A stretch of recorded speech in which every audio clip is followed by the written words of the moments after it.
agora a gente fala de Oriente Médio, naquilo que diz respeito aos Estados Unidos, às ameaças e agora um capítulo diferente de questões comerciais. Temos aqui Irã e o Estreito de Hormuz de tamanho modesto, mas com um efeito gigantesco para todo o planeta.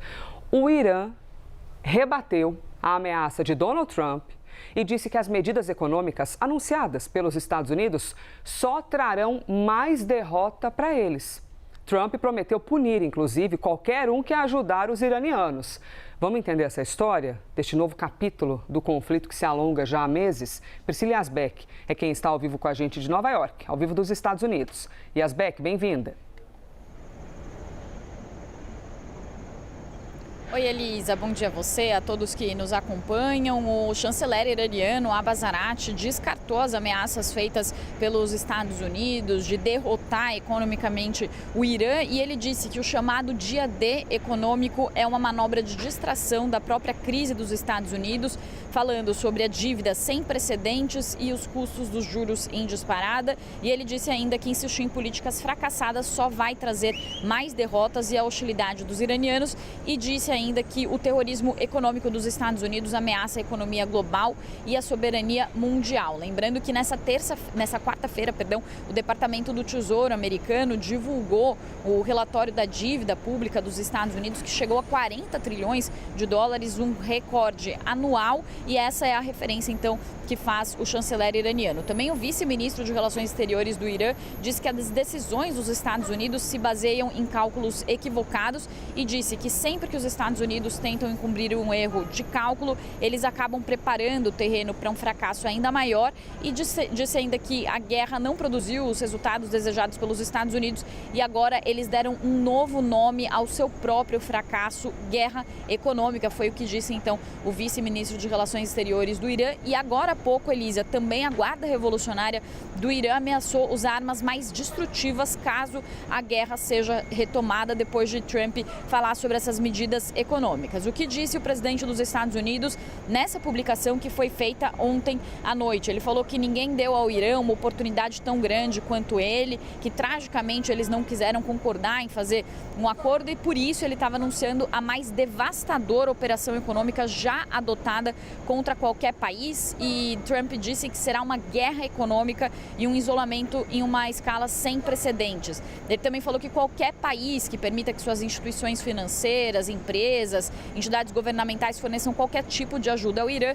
vai enfrentar tremendas consequências econômicas e falou que este será um dia D econômico e que os Estados Unidos precisam que todos os aliados estejam ao seu lado para isolar e derrotar a ameaça iraniana. Então, qual é a análise que se faz disso nesse momento, Elisa? Diversas análises acontecendo aqui nos Estados Unidos, porque havia uma expectativa de que o Irã e os Estados Unidos chegassem a um acordo. Houve 2 memorandos de entendimento e esses 2 memorandos de entendimento, desde o início da guerra, não levaram a um acordo definitivo. O prazo para um segundo acordo acontecer expirou nessa semana e agora os países se encontram numa espécie de limbo. E aí, qual que é o cálculo do lado do Irã? O regime iraniano acredita que consegue suportar essa pressão econômica por mais tempo do que os Estados Unidos estão dispostos a suportar. Existe aquela escala, inclusive, que o nosso Lorival Santana fala sobre a tolerância à dor de cada país e que o regime iraniano não se importa tanto em infligir dor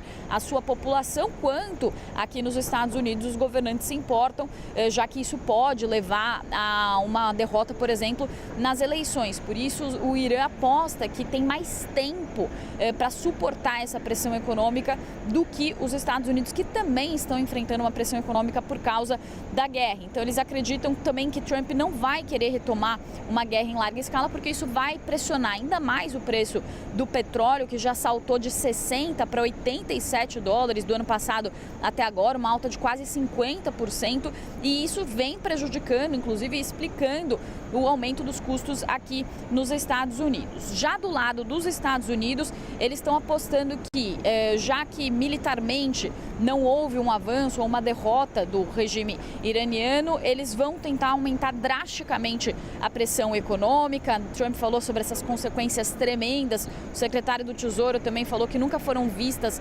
medidas que vão causar um tamanho isolamento na história em um país. E Jared Kushner, que é o enviado especial de Donald Trump para tentar negociar o conflito, também disse que o foco americano agora está no bloqueio naval e na pressão econômica. Então, eles passam de uma estratégia de bombardear até conseguir concessões para estrangular economicamente, então, o país até conseguir concessões. E aí o New York Times faz uma análise interessante também nessa manhã, Elisa, falando que é preciso ver quem vai piscar primeiro e que não está descartada a hipótese de uma nova retomada também dos conflitos armados, como o Irã fez essa ameaça também nessa manhã, dizendo que se de fato essas sanções forem levadas adiante, o Irã pode passar a usar armas mais destrutivas. Eu volto com você.